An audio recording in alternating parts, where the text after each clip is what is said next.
Nothing like a good coffee. And this is going to be a really fun little exercise because as you saw, what we're going to have is we're going to have a lot of little square blocks. When we click on those blocks, we want the colors to change. And remember what it is we're trying to do. We're trying to utilize our knowledge on bubbling. Because yes, we could attach an individual event listener to every single block. That means our code becomes very repetitive and therefore redundant. It's actually just not performance efficient.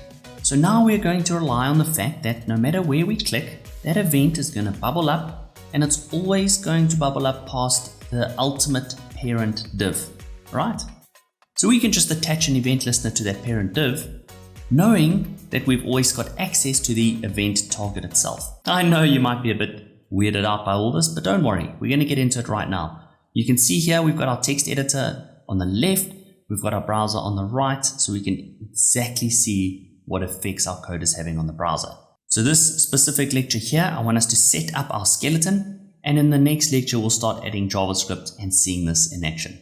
So enjoy it and have fun. This is going to be a very informative lecture. Adios. So the first thing we want to do is we want to set up our HTML. You can see here I've got an index.html file and I've got a styles.css. So very simply, let's set up an HTML template and let's just start creating the meat of our site. I'm going to wrap all of those square blocks in a table. And this table is what's going to eventually be the parent of everything else. And therefore it's this table that we want to attach our event listener to. So I just want to give it an ID. And remember what we're learning about here? We're learning about event delegation. So why not just call this the delegation table, for lack of a better word. So there we go. We've got our table. And now what I want to do is I want us to create a heading for our entire table. And let's add a heading with the th tag. And I don't know, we can just say here, let's have it a bit bold. We can say delegation table.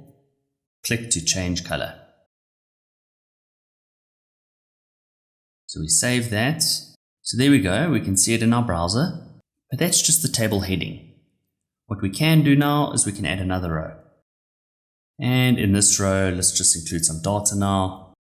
And I want to just bold, call it the number 1. So there we go. There's number 1. And let's have 3 columns. So there we go. That can be 1. This can be 2. And this can be 3. Whew, this formatting looks terrible. You can see the 1 is to the left and the 2 and 3 are bunched to the right. And if you just inspect this, you'll know exactly what's happening. It comes down to our heading, by the way. I'll show you why now. Let's just expand this quickly. What's actually happening here is our heading is taking up all the space in one cell. In other words, in one column, and it's stretching that column, which is why this is happening. So what we actually want to do is this heading, we want to span across 3 columns, don't we? So I'll show you what I mean now. So let's just get back to how we had it.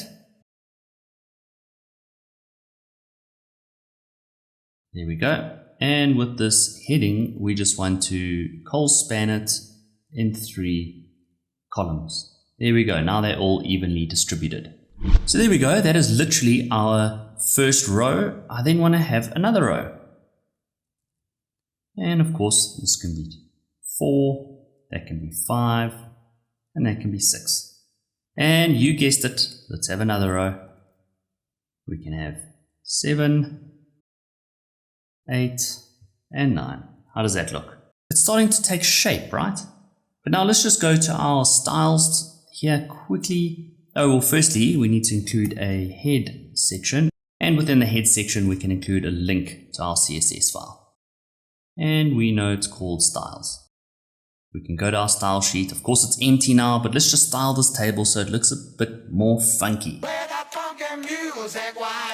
So how should we style our table? Well, firstly, let's grab our table. And we can grab it by using its ID, which we called delegation table. Remember? So we've got our table. The next thing we want to do is we want to style each cell, each data cell in our table. So we can just style the TD tag. And here we go. We can define the width of each cell, maybe 150 pixels. It's looking better. We can do the same with height. Let's do maybe 100 pixels. Ooh, it's starting to look good. We can text align to the center. There we go, looking better. And let's give it a nice light background. There we go. So there's our quick style, here's our HTML, and now I want you to try and think about how we can add event listeners to this. Remember what we want to do. When we click on a number, we want its background color to change to red. So pause the video here, think about it, and I'll see you and continue in the next lecture.